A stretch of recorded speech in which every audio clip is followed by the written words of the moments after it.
السلام عليكم ورحمة الله وبركاته. اهلا بكم يا حبايبي، رجعت لكم ان شاء الله النهارده بفيديو جديد.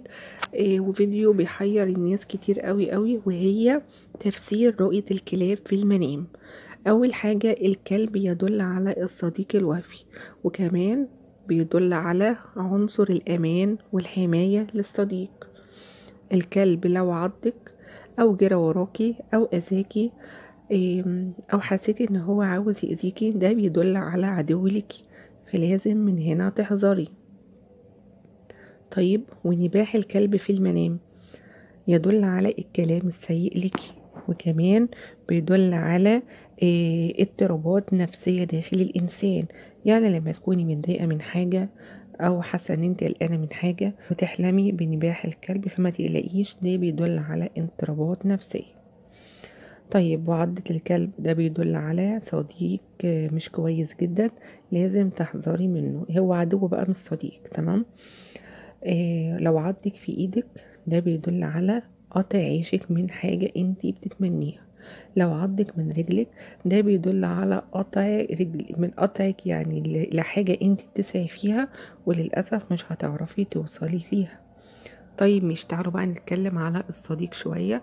اول حاجة هنا، لو انت لقيتي كلب تعبان، ده بيدل على ان عندك صديق وفي ليكي جدا، بس انت مش وفية ليه، او مش قادرة تديله حبك زي ما هو عطيلك الحب ومقدرك يعني من هو مقدرك جدا وانت مش مقدراه خالص. لا، احنا قلنا هنا بقى الكلب في المنام لو هو تعبان، ده بيدل على انك مقصرة في حق صديق ليكي. طيب، لو الكلب بقى مات، ده بيدل على ان خلاص صديق انت خسرتيه ومشى من حياتك. تمام. طيب، اهم حاجة بقى السيدة المطلقة والسيدة الارملة لازم يحذروا من رؤية الكلاب في المنام، لان اول ما تلاقي رؤية الكلاب في المنام، اعرفي ان دي رجالة بتحاول تحوم عليكي وبتحاول انها تقرب لك من اي طريق، فلازم تحذري من هنا قوي قوي. تمام. طيب، في واحدة ممكن تقولي انا كل يوم بحلم بكلاب او بحلم بكلاب سودة، ده بيدل على شيطان او بيدل على ماس او بيدل على عمل او بيدل على جن، فعليكي بالرقية الشرعية لمدة 40 يوم. وانا ان شاء الله هحاول ان انا انزل الرقية الشرعية هنا على القناة بتاعتي، على اساس ان انتم تكون سهلة وبسيطة عليكم، ما تقعدوش تجيبوها من اي حتة وتقعدوا تحيروا نفسكم. رؤية الكلاب يا جماعة هي رؤية برضك كويسة.